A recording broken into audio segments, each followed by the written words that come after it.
In the year 2475, humanity had spread far beyond Earth. They lived on Mars, built domes on Titan, and mined asteroids near Jupiter. But they did not build huge war fleets or fight each other. After the Great Peace of 2210, Earth and its colonies focused on building, exploring, and making life better for everyone. Most humans were engineers, farmers, doctors, or artists, not soldiers. Space travel was common now. Humans used quiet, efficient ships that ran on clean fusion power. Their FTL drives, called slipstream engines, let them jump between stars in days, not years. But humans never tried to conquer other worlds. They just wanted to live, learn, and grow. Out in the black between stars, other species watched. Most kept their distance. Some traded with humans, exchanging rare minerals for human music, medicines, or chocolate, which, oddly, many aliens loved. But one empire watched with growing worry. The celestial hegemony was old, older than human history. Its people were tall, crystalline beings who valued order above all else. Their cities were perfect geometric shapes. Their laws were written in harmonic frequencies. They believed chaos was a disease in humanity, with its messy emotions, unpredictable art, and loud laughter was the worst kind of chaos. For decades, the hegemony ignored humans. They were too far away, too small. But now, human colonies had reached the edge of the Orion Arm, near a star system the hegemony called the Sanctum of Stillness. To humans, it was just an empty system with a few icy moons. To the hegemony, it was sacred that the hegemony's High Council met in a chamber of floating crystal spires. Light pulsed through the room as they debated. They dig. They build. They sing while they work, said Elder Kalen, his voice like wind through glass. They do not follow patterns. They do not respect silence. They are spreading like mold, another elder added. If we do not act, they will stain the pure zones. After hours of harmonic consensus, the council made a decision. They would send a message. Not a request. A command. A Herald-class envoy ship, shaped like a perfect silver cone, shot through slipstream space. It arrived at the edge of Sol System and broadcast a signal that echoed across every human channel Earth. Mars, Ganymede, the asteroid belt, even the far colony on Proxima b. The message began with a tone so pure it made some humans feel dizzy. Then a voice, calm and cold, spoke. People of Earth, you have drifted too far. Your noise, your disorder, your endless motion threaten the balance of the galaxy. Cease all expansion beyond your home system. Surrender your FTL drives for neutralization. Submit to cultural alignment under the guidance of the celestial hegemony. Failure to comply will result in corrective action. The message ended with a single image, a planet cracking apart under a beam of light. It was meant to terrify. On Earth, people paused. Some blinked. Others laughed. In Nairobi, a group of terraforming students watched the broadcast during lunch break. One snorted into her juice box. Did they just tell us to stop building stuff, or else? On Luna Station, Commander Alara Voss leaned back in her chair, watching the message on her screen. She was in charge of orbital logistics, moving supplies, fixing satellites, managing traffic. She had gray streaks in her dark hair and a tattoo of Saturn on her wrist. She muted the broadcast. Surrender our drives? For what? To sit still and hum in tune? She shook her head and queued up her favorite, playlist classic rock from the 2000s. The first chords of Sweet Child O' Mine filled her cabin. Across the system, humans reacted the same way. Not with fear. With confusion, amusement, or mild annoyance. The Unified Earth Council held an emergency meeting. But even they couldn't stay serious. They gave us an ultimatum like it's a parking violation, said the Martian delegate. Do they know we use FTL drives to deliver birthday cakes to deep space outposts? asked the Ganymede rep. Still, the council sent a polite reply. Thank you for your message. We mean no harm. Our colonies are peaceful. We'd be happy to talk. The hegemony did not reply. Instead, they prepared their corrective action. Their greatest warship, the Harbinger of Conformity, stirred in its orbital cradle. It was not built to fight. It was built to erase. Its main weapon, the resonance lance, could match a planet's natural frequency and shatter its crust like glass. One shot was enough to turn a world into rubble. The hegemony chose their target, Epsilon Eridani I. It was a small human outpost, only 12,000 people. Mostly scientists, engineers, and their families. They were there to test new ways to make air and water from rock and ice. Their base was called Hope's Cradle. The hegemony did not know that Hope's Cradle was more than a colony. Beneath its ice fields, humans had buried experimental emitters designed to protect the base from solar storms. These emitters could absorb massive energy surges and redirect them safely into the ground. They had never been tested at full power. The hegemony also didn't know that the humans had been quietly turning a nearby asteroid into something new. They called it Project Forge. No weapons. Just a giant floating factory that could melt rock and shape metal in zero gravity. The Harbinger of Conformity arrived without warning. Its silver hull filled the sky above Epsilon Eridani III. People stepped outside their domes and looked up not in panic, but in awe. It was beautiful in a terrifying way.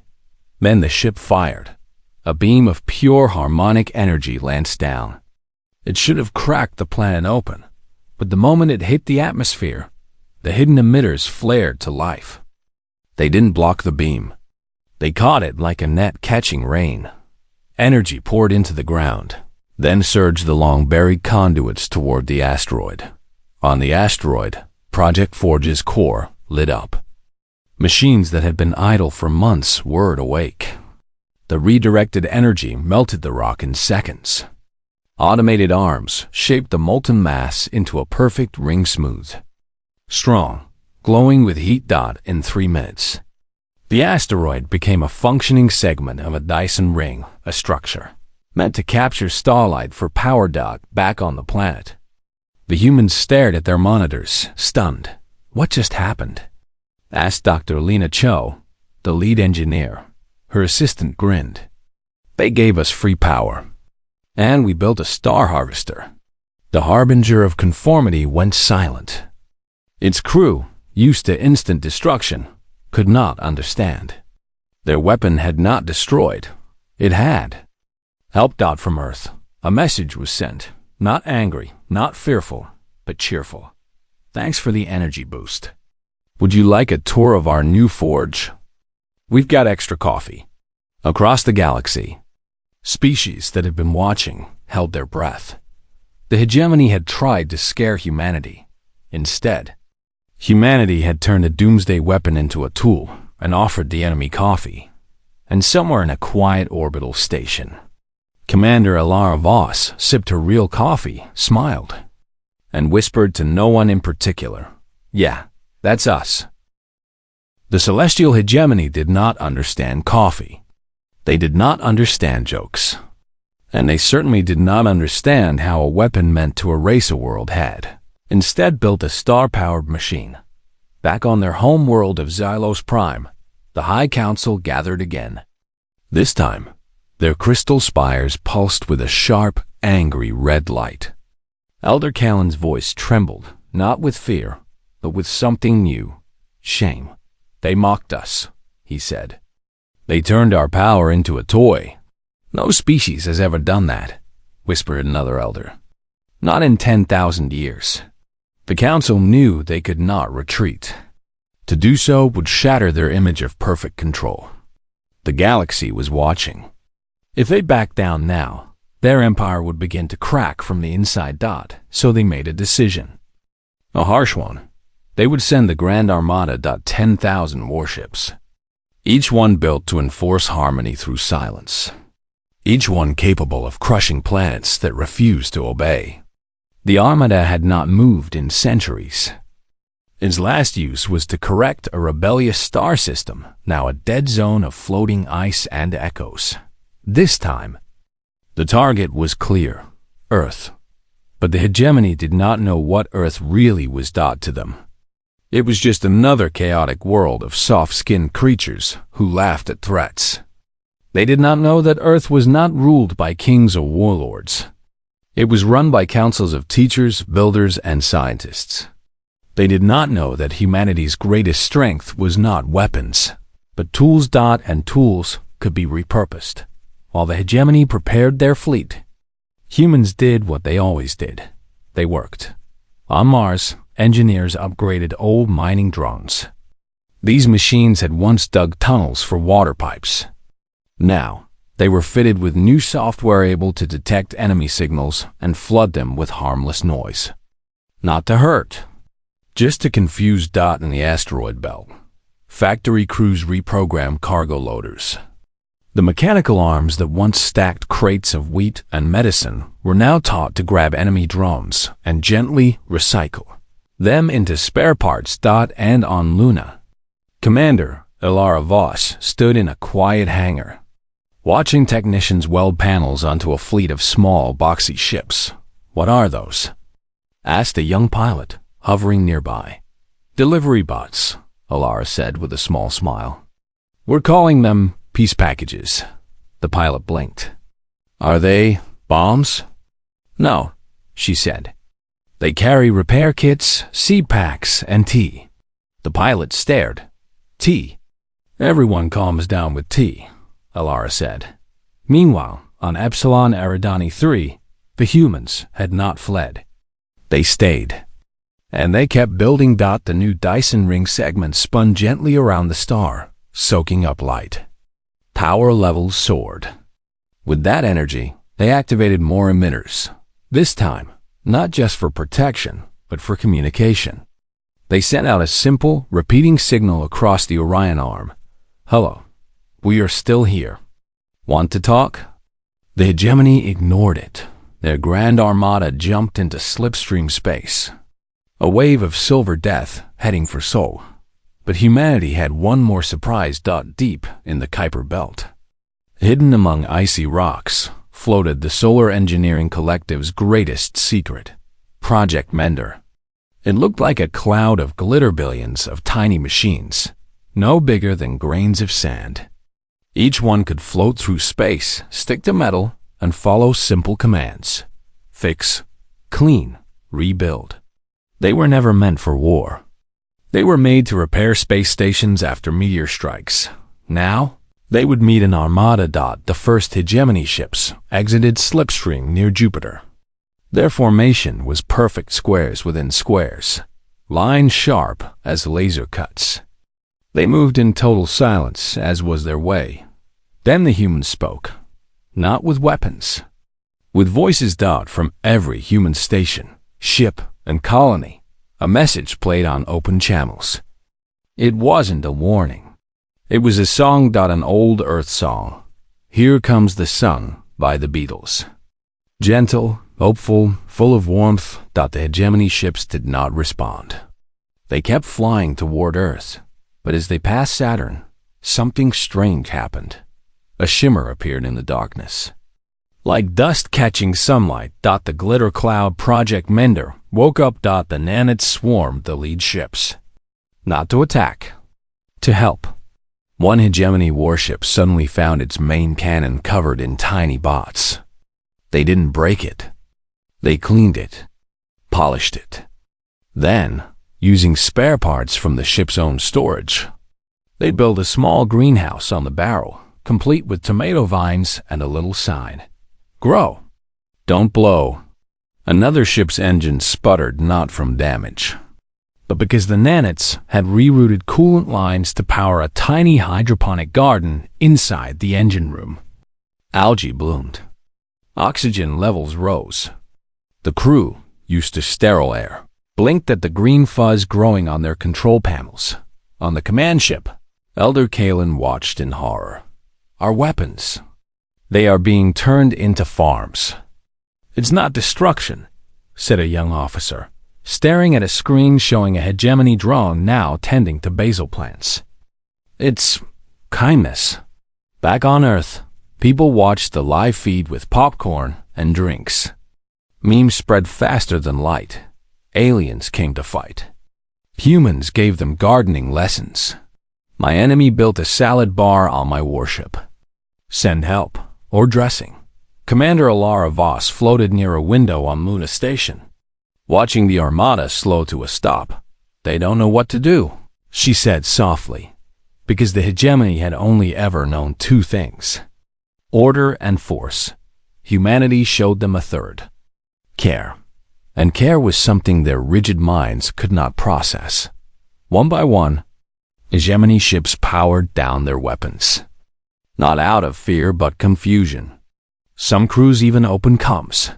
"What is this?" asked a crystalline voice over Channel 7.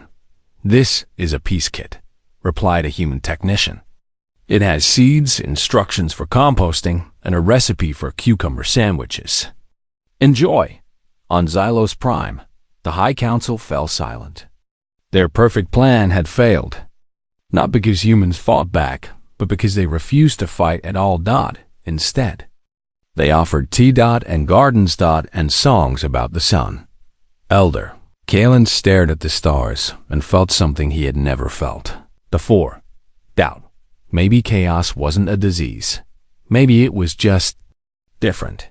Back on Earth, a little girl in Oslo drew a picture: a silver spaceship with flowers growing out of its guns. She titled it New Friends. And in orbit, Commander Alara Voss finally finished her coffee. "All right," she said to no one in particular. "Now let's see if they like scones."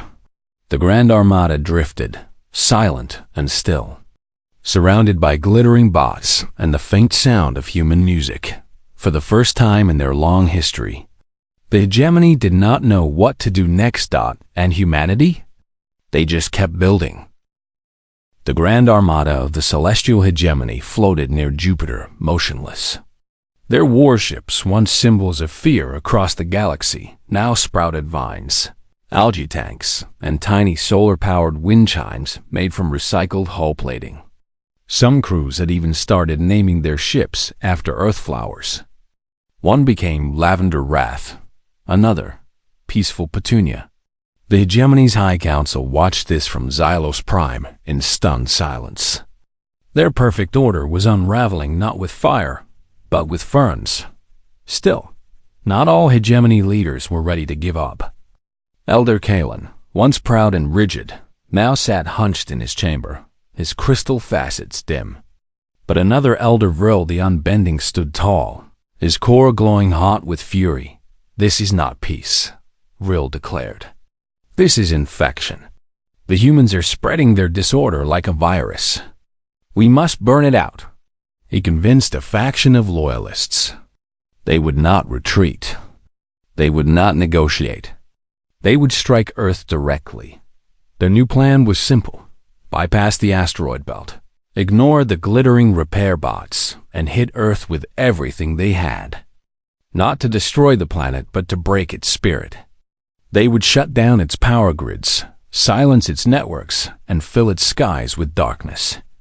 Then, they believed, humanity would beg for order.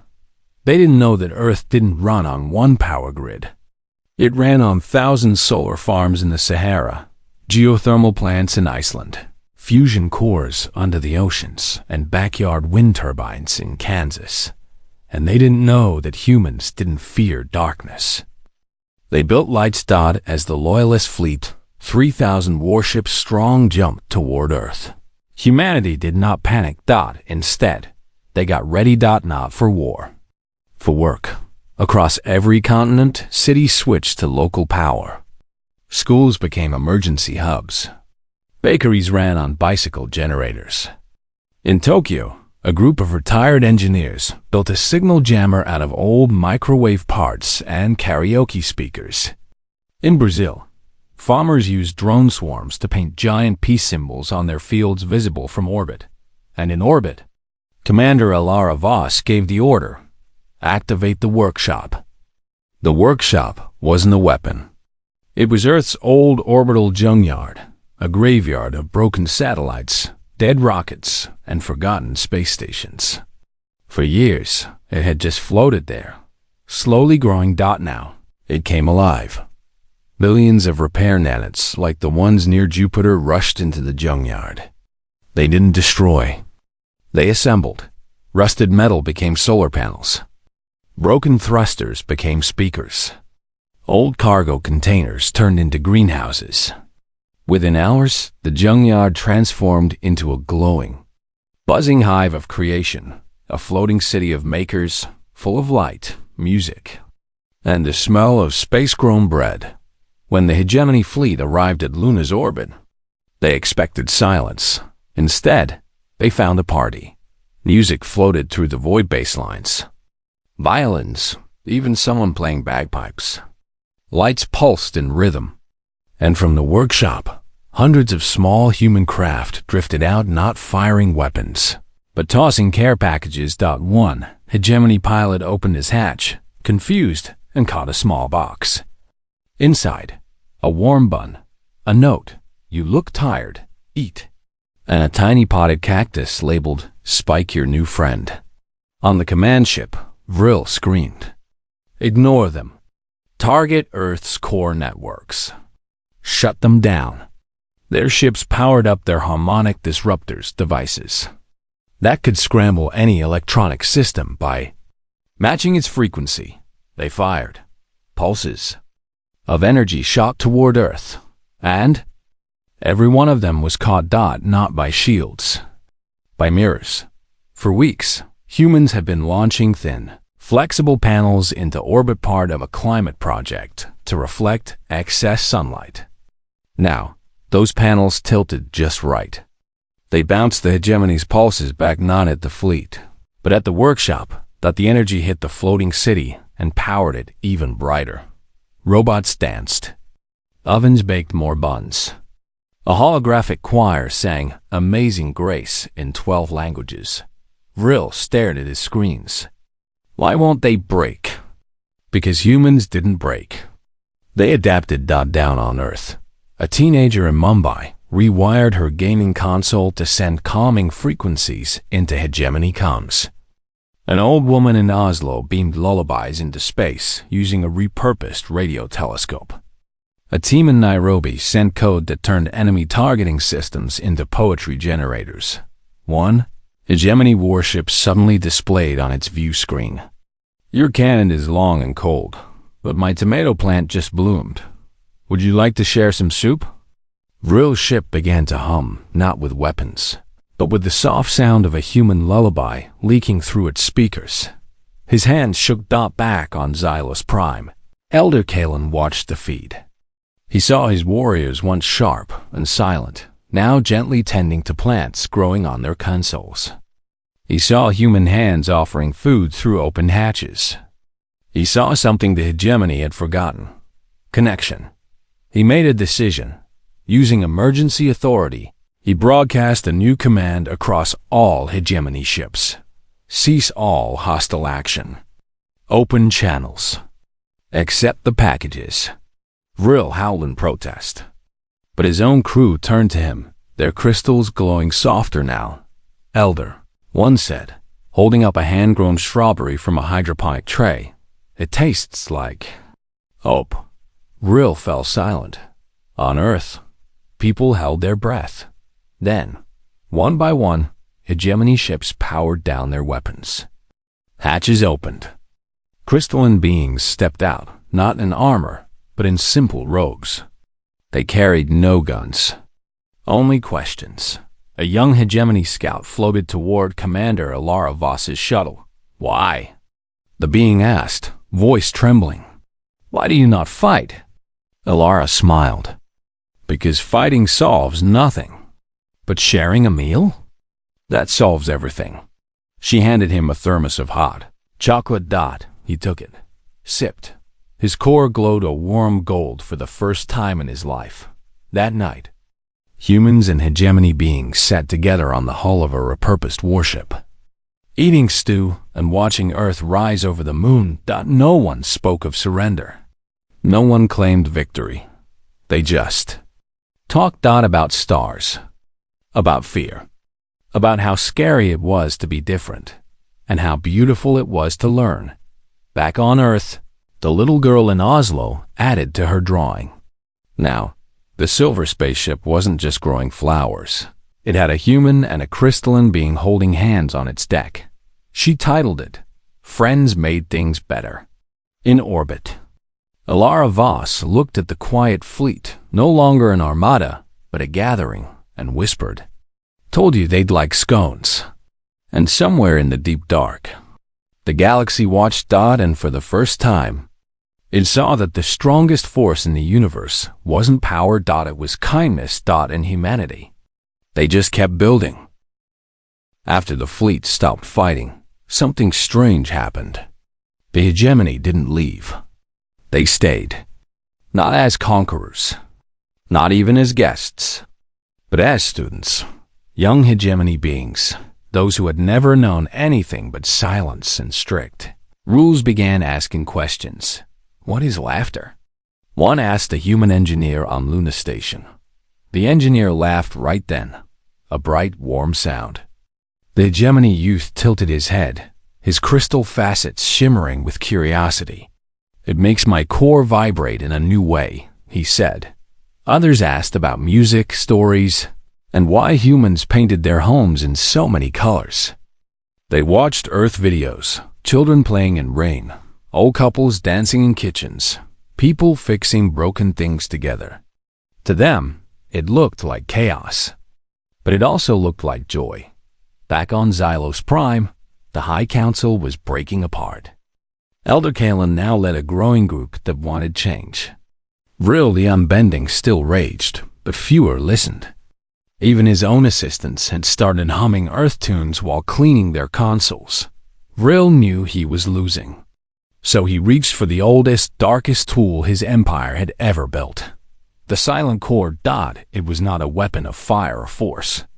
It was a frequency so pure, so deep, it could slip into any mind and erase free will. Those who heard it would fall into perfect harmony, silent, still, obedient. The hegemony had used it only once, long ago, to end a civil war. They never used it again because it frightened even them. But Vril believed it was the only way to save their empire from human madness. He gathered his last loyalists. They stole the core crystal of the silent chord from its vault beneath the capital spire. Then they fled in a hidden ship, heading not for Earth, but for the heart of the galaxy, where their broadcast would reach every world at once. No one noticed at first. But on Mars, a teenage intern named Myra was monitoring deep space signals for a school project. She wasn't looking for trouble. She was searching for alien bird songs, which she hoped to remix into synthpop. Then she heard it, a tone so low it made her bones ache. It wasn't natural. It wasn't natural. It was repeating. Building. She flagged it. The alert reached Commander Alara Voss within minutes. Alara didn't panic. She called the best minds she knew, not generals, but sound engineers, neuroscientists, and a DJ named Rico, who once made a hit track using only kitchen sounds. They gathered in a quiet room on Luna Station. Myra played the recording. Everyone froze. Even the lights seemed to dim. "That's the silent chord," said Dr. Lin, a xenolinguist who had studied old hegemony texts. "If it broadcasts at full power, it'll hit every species in range. They'll stop thinking for themselves. Forever." Rico frowned. "So, it's like a cosmic lullaby that puts your brain to sleep?" "Worse," Alara said. "It deletes the part that dreams." For a moment, silence filled the room. Then Rico grinned. "Good thing I know how to remix lullabies." The team got to work. They couldn't block the chord, it was too powerful. But maybe they didn't need to. Maybe they could change it. Using Myra's signal data, they found the chord's base frequency. Then Rico layered it with sounds from Earth, a baby's giggle, Rain on leaves, a blacksmith hammering steel. A gospel choir singing in Alabama. The crackle of a campfire. They didn't fight the chord. They danced with it. While they worked, Vrill's ship reached the galactic core. He activated the broadcast. A pulse of silent energy shot outward, faster than light, aimed at every inhabited world. Across the galaxy, species froze. Birds stopped singing. Machines paused. Minds went quiet. On Xylos Prime, Kalen felt the cord touch his core. For a second, he almost surrendered to it, so peaceful, so clean. Then he remembered the taste of hot chocolate. He fought it. On Earth, people stumbled. Some dropped to their knees, eyes blank. But then music, from every human station, every colony, every hidden speaker in every city. Rico's remix blasted into space. It started with the chord's deep hum. Then a drum beat kicked in. A bass line thumped. A saxophone wailed. The baby's laugh became a hi-hat.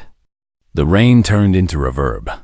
The silent chord was now the backbone of a song titled Chaos Harmony, Feat. The Hegemony.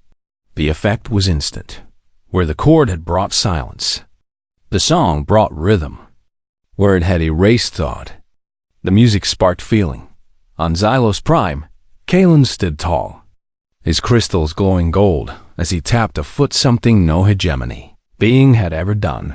On a distant world of floating jellyfish people, they began pulsing in time with the beat. Even Vrill, aboard his ship, felt his rigid thoughts wobble. The song was in his head. It was fun. He tried to shut it off, but his crew was already dancing, gently, silently, their crystalline bodies swaying like reeds in wind. One turned to him. Elder, it feels like freedom. Vrill's core flickered. He looked at his hands that had ordered destruction, and for the first time, felt shame. He shut down the cord. The galaxy exhaled. And then, it danced. The song went viral faster than any message in history. Alien teens made remixes. Elder councils held silent discos. A hive mind insect species reported unexpected joy vibrations. Back on Earth, Rico watched the views count climb. Told you bass drops solve everything, he said. Eating a donut. Commander Alara Voss stood on Luna's observation deck, watching the stars. The fear was gone. In its place was something brighter. Connection. Later that week, the hegemony sent a real message, not a threat, but an invitation. They asked to join the Interstellar Makers Guild, a loose group of builders, artists, and problem solvers from 50 species. Humans had started it as a joke. Now, it was the galaxy's most popular club. Kalen signed the request with a new title, Student of Soft Chaos. Vrill did not sign, but he did send a small note. I would like to learn how to grow tomatoes. On Mars, Myra got a message from a young hegemony being. Your remix saved us.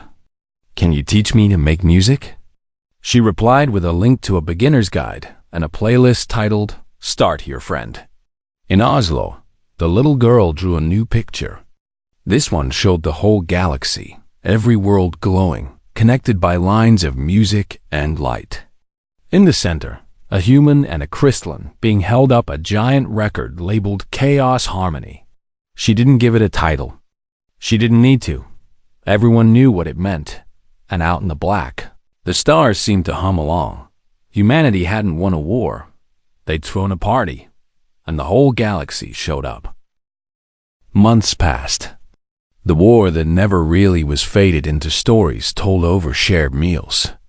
The celestial hegemony did not fall. It changed. Slowly, quietly, like ice melting in morning sun. Their cities were still made of crystal, but now patches of green grew between the spires, real plants, not perfect simulations. Their laws still followed harmonic patterns, but now they included exceptions for creative noise and spontaneous joy. Most surprising of all, They asked to join the Interstellar Makers Guild. The guild had no rules, no leaders, and no headquarters. It was just a network species sharing ideas, tools, and recipes. Humans had started it by accident when they sent a 3D printer file for a coffee mug to a jellyfish trader. Now, it had thousands of members. The hegemony's application was simple. We wish to learn how to build without fear. They were accepted in under 10 minutes. Back on Earth. Life returned to normal, but normal now included weekly video calls with former enemy officers who wanted gardening tips. A hegemony youth named Lear even started a popular cooking show called Crystal and Curry, where he tried to make human dishes using only harmonic heat waves. His first attempt at pancakes was a cloud of blue smoke, but he kept trying. On Mars. The old warship, once called Harbinger of Conformity, had a new name, Hope's Workshop. It floated near the asteroid belt. Now a school where human kids and hegemony teens built solar sails, compost bins, and musical instruments from scrap metal. One afternoon, a human engineer named Jiro Tanaka floated near the ship's outer hull, tightening bolts on a new oxygen recycler. Beside him worked Gary, a former hegemony warlord, who now preferred that name over his old title. Gary carefully held a plasma coil in his crystalline hands. His movements were slower now, gentler. "Careful, Gary," Jiro called out. "That's the third time today you've nearly dropped it." Gary pulsed with soft light, a sign of embarrassment. "My hands still tremble," he said. "Not from fear, from joy." Jiro laughed. "Yeah, I get that. First time I held a newborn puppy, I almost dropped it too." Gary tilted his head. "What is puppy?" Jiro's eyes lit up.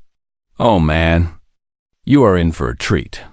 That evening, they sat on the ship's observation deck, eating rehydrated noodles and watching Mars turn below them.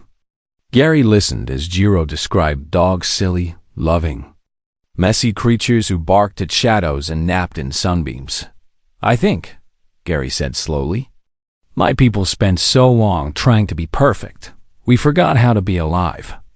Jiro nodded. "Perfection's overrated. Give me a lopsided cake any day." Across the system, similar scenes played out. On Titan, hegemony scientists worked with human climatologists to grow forests under domes. On Ganymede, former soldiers now taught dance hegemony harmonic swaying mixed with human breakdancing. It looked strange. It worked. Even Elder Kalen had changed. He no longer sat in silent judgment. He visited Earth often, always wearing a small woven bracelet made by a schoolchild in Nairobi. He drank tea from a chipped mug and asked endless questions about poetry. As for Vril, the unbending, he never returned to Xylos Prime. Instead, he stayed on a quiet human farm in New Zealand, learning to grow tomatoes. He spoke little, but his garden grew tall and red. Sometimes, he sent a basket of fruit to Luna Station with a note, "For the hot chocolate lady." Commander Elara Voss always shared them with her crew. One clear night, she stood on her balcony in Neo-Kyoto, looking up at the stars. The city below was alive with light and music. Alien ships floated in orbit, not warships, but freighters carrying art, seeds, and students. The galaxy was no longer something to fear. It was a neighborhood. She thought about how it all started with a threat, a laugh, and a cup of coffee. No one had fired a single shot meant to kill. No planet had been destroyed. And yet, everything had changed, not through force, through kindness, through the stubborn human belief that even enemies could become friends if you gave them time, tea, and maybe a potted cactus. A message chimed on her wristband. It was from Gary. "Jiro says there is a creature called a cat. It ignores you on purpose. Is this true?" Elara smiled and typed back. "Worse. It knocks things off tables just to watch you pick them up." She paused, then added, "Want to meet one?" His reply came instantly. "Yes." She laughed softly. the sound lost in the gentle hum of the city. Out in the dark between stars, other empires watched. The Zenther swarm, who bred warriors from birth, began to wonder. The core collective, who shared one mind across 1,000 bodies, felt something new curiosity about individual joy. None of them threatened humanity again, because they finally understood. Humans didn't win by being the strongest or the smartest. They won by being the kindest. They built when others burned. They offered lunch when others pointed guns. And when the galaxy tried to scare them, they just chuckled. Not from arrogance. From confidence. The confidence that came from knowing that chaos and care could build more than any empire ever could. Later that week, the Unified Earth Council held a quiet ceremony. Not a victory parade. Just a gathering in a garden on the moon. Humans and hegemony beings stood together, planting trees grown from seeds brought from both worlds. As the sun rose over the crater rim, painting the sky in soft gold, no speeches were made, only silence. And then, from someone in the back, a single note of a flute. Others joined. A drum, a string, a crystalline hum. Soon, music filled the air, imperfect, joyful, full of mistakes and laughter. Commander Alara Voss stood at the edge of the group, watching. She didn't join in. She just listened. And in that moment, she felt it, the whole galaxy breathing together, not in perfect harmony, but in something better. In shared wonder. In messy, beautiful, unstoppable hope. She raised her cup not to war, not to victory, but to the sheer, silly, glorious absurdity of it all. And somewhere far away, a little girl in Oslo finished her latest drawing. It showed Earth, Xylos Prime, and 100 other worlds, all connected by strings of music, light, and tomato vines. At the bottom, she wrote in careful letters, "We didn't need to win. We just needed to be kind." And that, more than anything, was the truest story of all.